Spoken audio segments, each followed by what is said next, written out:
What are some of the immediate steps to take in wake of a cyber attack? Like you mentioned, if they enter the perimeter, what should we do? Well, that's the definition. What is the perimeter?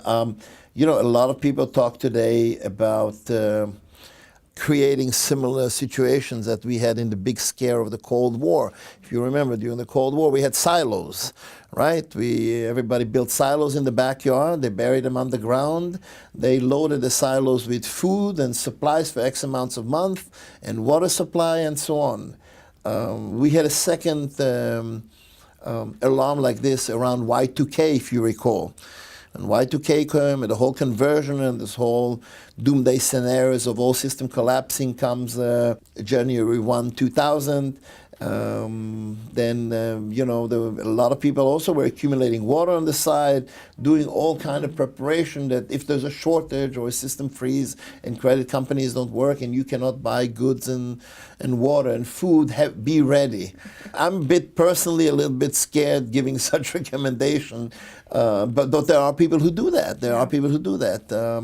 I remember in New York, when was it? I think it was October 2003. We had the blackout, the famous blackout, and the two greatest commodity by the next day by 10 o'clock in the morning, and the blackout started to fade away by around in areas in Manhattan by 12 noon already. So we really were talking from 4 o'clock, I think, on Friday afternoon till 12-day midday. So we didn't even have 20 hours we had on this, okay? But I can tell you, next morning, I had money, I had cash, and I had water at home, and I was handing to different friends bottles of water and cash. And that's in a 20-hour span, because nobody has cash. We all rely on ATM. Nobody accumulates water. You can buy them in every corner. But what happens when you don't have cash, and your credit cards don't work, and you can't purchase water? So there are people who advocate today for prepare yourself, have a little storage ready in case things happen. Maybe that's the right thing to do. I'm personally a little bit leery yet to give such recommendations. Maybe I should, but some people do it. Organizations prepare what's called cold sites and warm sites, alternative sites for operation.